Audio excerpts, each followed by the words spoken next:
There is significant damage to the famous Skowhegan Indian sculpture in Skowhegan. Part of the face and part of one hand of the wooden statue are missing, and there was police tape surrounding the site.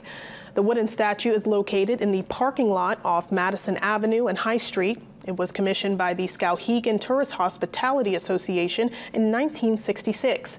It was erected in 1969 in observance of Maine's 150th anniversary.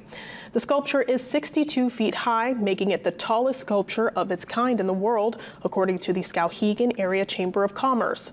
Officials have not confirmed why the statue has sustained damage.